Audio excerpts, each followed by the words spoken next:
Thanksgiving, dudes and chicks. I'm the dude. Today we're gonna make a Thanksgiving meatloaf. Yay, meatloaf! Right. We've got a lot of work to do today, so we're gonna skip the grocery store and I'm gonna try to keep my charisma to a minimum. Oh, good. But before we do all that and jump right in, I think I'd like to take an opportunity to read you guys some of my YouTube comments. Let me just pull that up. Alright, so this one comes to us from Oliver on my chicken parmesan episode about a month ago. Sorry for the late reply, Ollie. Oliver writes, "You're a douche." What? I know, right? I think I understand what's going on here, though. Clearly what happened is while he was stunned watching my video, his girlfriend came up and just started drooling over my unbelievable good looks. I would just like to put out a message. Dudes, I can't be held responsible for my skills, my buffness, or my beautiful face. So if your chick starts feeling some type of way because she saw my face on camera, I cannot be held responsible.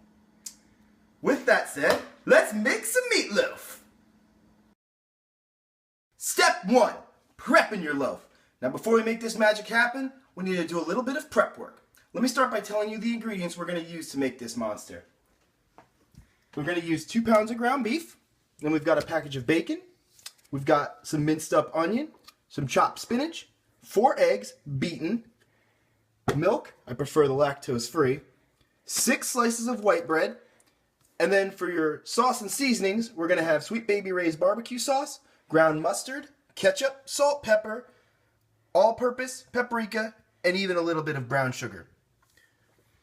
So the first thing we're going to want to do is, like I stated, you're going to want to mince up your onions really small and really fine, and do the same thing with the spinach. Just chop it up, put it in a bowl, and put it to the side for now. Then you're going to take those 4 eggs in a measuring cup, and you're going to beat them until they're nice and frothy like that. And then you're going to take those 6 slices of white bread, put them in a large bowl, and pour milk over them until it starts to absorb the milk, like we've got it going here. Now, a lot of people like to put breadcrumbs in their meatloaf. I prefer actual bread because it's going to give it much more consistency and make it a lot heartier. So once you've got all that situated, you're ready to move on to step 2. Alright, step 2. It's loafing time. So what we're going to do, you're going to get your 2 pounds of meat, you're going to put it in the largest bowl you have. Let's start by seasoning the meat up with some all-purpose, some paprika, black pepper. Okay. So now, we're going to take the eggs and the bread. I'm just going to pour it all in there. Take your bread loaves. Just don't pour the milk in. Just get the bread. We don't need all the extra milk. Actually, sometimes I like to squeeze out some of the milk because we don't need it.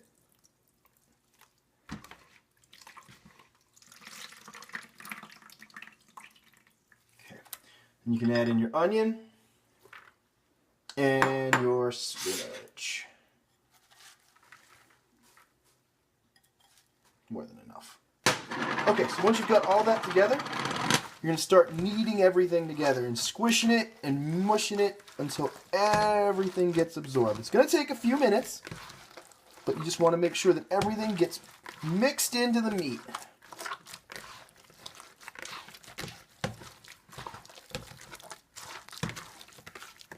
You can already see it's starting to get in there.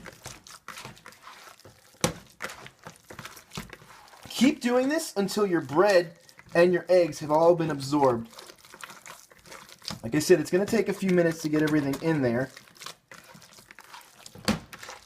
What I like to do is once I've got this situated and everything is absorbed in and everything is ready to go, I try to shape it a little bit inside the bowl by patting it down to make it a little easier to transport onto the broiler, which I'll explain to you in step 3. Alright, we're going to finish kneading this up, and then once that's done, we'll move you on to step 3. Alright, step 3, shape and baconate. What I use for this is I use what's called a broiler. As you can see, this is a 2-part baking pan. The top part is very thin and has slits in it, and the bottom is a deep baking pan. The top part sits on top of the bottom part so that when it's in the oven, all of the grease from the meat will drip through the slits and into the bottom pan so that your your meatloaf doesn't get soggy.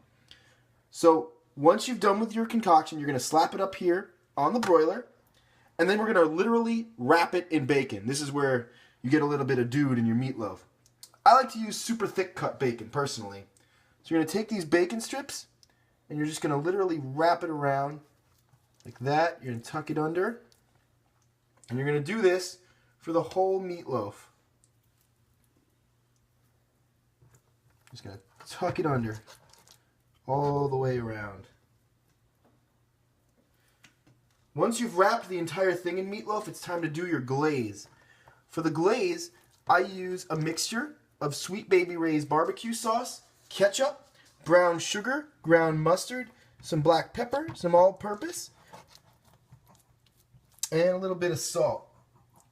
The brown sugar really makes it tasty. And once you're done wrapping, you're going to go ahead and spread that glaze all over the bacon. And that's going to give it just an excellent, excellent flavor. After all that's done, you're going to preheat your oven to about 375 or 400, depending on your machine. And then we're ready to pop it in there and cook our meatloaf. All right, step 4, bake it.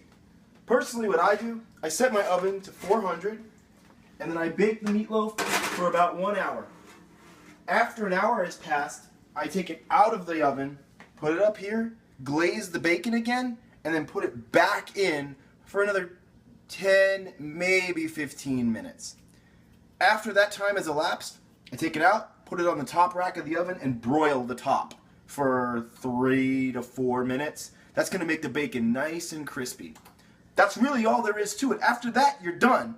I recommend serving this with some mashed potatoes, some corn, green beans, or what we did last time. It was real good. We took some asparagus and we wrapped it up in candied bacon. That was banging. So we're gonna have to wait till a little later to get the moment of truth because we're doing this for the chicks' Thanksgiving. So we'll have to wait till we get to the house to do that. But we'll see you then. Here we go. The moment of truth. We're gonna have everyone try the meatloaf on this Thanksgiving. Go ahead. How is it? Delicious. All right. This is the chick's brother. What do you think, guest dude? Scrumptious. All right. And this is our other guest chick tonight. How's that meatloaf? All right. Happy Thanksgiving. Happy Thanksgiving, dudes. That was crazy. I'm so full I can't even think straight. I feel like a whale. I'm going to go do some push-ups or something. Come back next time and we'll do something fun. Happy holidays. Good night. Thank you for watching. I'm going to work off this food baby and figure out what I'm making you next time.